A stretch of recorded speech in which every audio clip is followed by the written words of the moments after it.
Hey everyone, on July 31st, King's Dominion officially announced their 50th anniversary roller coaster, Rapterra. Coming in 2025, Rapterra will be a launched wing coaster by B&M and hold the records for the tallest and longest launched wing coaster in the world. And it'll also be replacing the beloved Volcano The Blast roller coaster.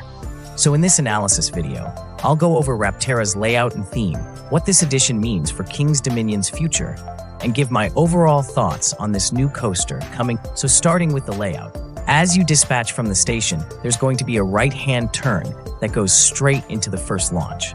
This is a rolling launch that's going to be 0 to 65 miles per hour in 4 seconds, which honestly isn't the fastest acceleration, but if it's anything like Thunderbird at Holiday World, then it should be a solid launch. Immediately after the launch, you'll shoot up into the 145-foot-tall wing overturn. It looks fun, and I'm sure stalling out that high will have good views both on and off-ride. Then, there's a massive 119-foot-tall dive loop that looks just okay, and a 90-foot-tall S-bend that's very unique for a wing coaster. Whether or not it'll provide airtime is uncertain, but it's still one of the elements I'm most excited about on this new ride. Next, there's going to be a sharp left turn that looks sort of intense, and I think this could pull some solid Gs. Also, while you exit the turn, there's a little pop that has potential to give airtime. So that's another element that I'm curious about. That flows into a corkscrew that looks standard for a wing coaster. And that's followed by an airtime hill.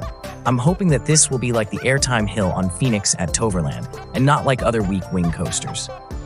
I'm hoping this delivers airtime, but I wouldn't be surprised if this was one of the weaker moments of Rapterra.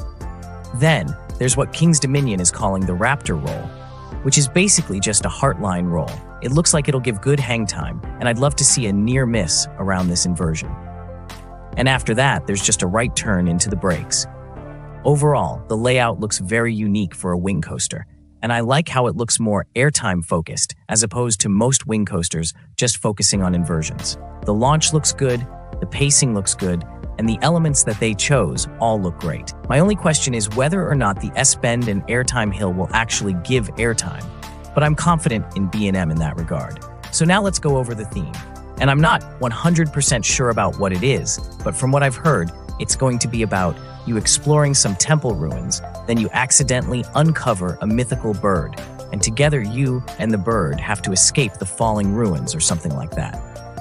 If what I just described does happen to be what the theme ends up being, then I think it's a fine theme, and I'm looking forward to how well the park executes the theming around the coaster. I bet it'd be on par with the newer Jungle Expedition theming. I'm really glad King's Dominion is going with a wing coaster because I know that the general public is going to eat this new coaster up. I wouldn't be surprised if this ended up being the most popular roller coaster at the park.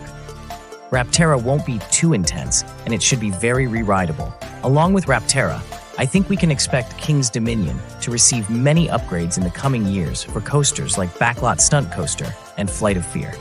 Those upgrades meaning re-themes, so they better blend in with the Jungle Expedition area. I also think that King's Dominion's next big coaster will come before the year 2030. The space behind Grizzly and where the go-karts used to be is massive and could easily fit a 200-foot coaster back there. I think a mock hypercoaster or a modern Vekoma coaster would be incredible in that plot of land. Maybe Rapterra could jumpstart the new Six Flags Corporation, turning King's Dominion into a large-scale theme park in the chain. Perhaps this is the start of the park getting a big coaster every 3 to 4 years, like its sister park, Kings Island. I'd love to see this happen, and I'm pretty confident that this could come to reality. And now my overall thoughts. Rapterra looks sick, and this is what King's Dominion needed for so long. With I-305 and Twisted Timbers, the big standout coasters at the park weren't for everyone because of how intense and aggressive they can be. The only big thrill coaster that was enjoyable for most people was the B&M Floorless Coaster Dominator, and I'm really glad King's Dominion went for another B&M coaster because those rides are always well received by the general public. But anyway, the layout looks very unique, and I'm curious to see what some of those airtime moments on the ride are going to feel like. And one more thing, I really hope they decide to add a near-miss element somewhere on the ride. It feels wrong for a wing coaster to not have something that the train flies through, and it's not too late to add one. So that's going to wrap up my analysis of King's Dominion's 50th anniversary coaster, Rapterra. If you agree or disagree with any of my thoughts, then I'd like to hear about it in the comments. If you enjoyed this video, then please leave a like and consider subscribing for more theme park content. Thanks for watching to the end, and have a good day.